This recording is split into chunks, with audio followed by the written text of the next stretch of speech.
ব্যারাকপুর প্রশাসনিক ভবনে মনোনয়ন দাখিল করলেন তৃণমূল সহ বিজেপি প্রার্থীরা। উপস্থিত সাংসদ পার্থ ভৌমিক। আগামী 29 এপ্রিল রাজ্যের দ্বিতীয় দফা নির্বাচন। উত্তর 24 পরগনা জেলার ব্যারাকপুর দমদম লোকসভার নির্বাচন জমজমাট। সোমবার ব্যারাকপুর প্রশাসনিক ভবনে মনোনয়ন দাখিল করলেন নোয়াপাড়া বিধানসভা কেন্দ্রের তৃণমূল প্রার্থী তৃণাঙ্কুর ভট্টাচার্য, নৈহাটির প্রার্থী সনদ দে, জগদ্দলের সোমনাথ শ্যাম, পানিহাটির তীর্থঙ্কর ঘোষ, কামারহাটির মদন মিত্র সহ বীজপুরের প্রার্থী সুবোধ অধিকারী।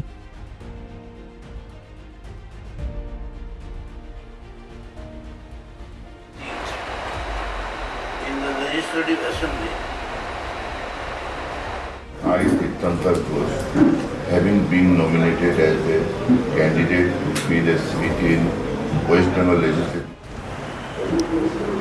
আমি তৃণাঙ্কুর ভট্টাচার্য ভারতের বিধানসভার ছিলাম, মানুষের সাথে আছি, মানুষের সাথেই থাকব। তাই মানুষ এই বিবেচনা করবে যে সোমনাথ শ্যামকে কী আকারে কোনভাবে পাঠাবে। জয় নিশ্চিত। বাকিটা আমার মানুষের কাছে আহ্বান আছে যে তারা সবাই মিলে দেবে। 7টায় এবার জিতব। পাশাপাশি এদিন বরানগর বিধানসভার বিজেপি প্রার্থী সজল ঘোষ, খড়দহের বিজেপি প্রার্থী ডক্টর কল্যাণ চক্রবর্তী, এছাড়াও খড়দহ বিধানসভার কংগ্রেস প্রার্থী জয়দেব ঘোষ মনোনয়ন জমা করেন। পশ্চিমবঙ্গে ক্ষমতায় আসছে, ক্ষমতায় এসে গেছে, কেবলমাত্র 4 মে আনুষ্ঠানিকতা যেদিনকে হবে সেদিনকে আমরা সকলে তা অবগত হব। আশাবাদী 100% আশাবাদী মানে আমরা এই না যে আমরা লোক কম, সংখ্যায় কম। 77 সালে কিন্তু কংগ্রেস জানতো না যে কংগ্রেস ক্ষমতাচ্যুত হচ্ছে।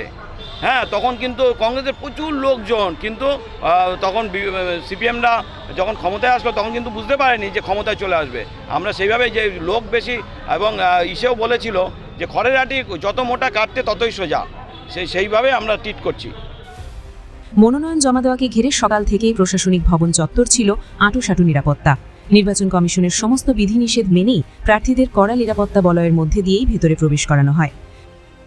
ব্যারাকপুর থেকে রাজু রায় চৌধুরীর সাথে তপন রায়ের রিপোর্ট, আজকের সংবাদ।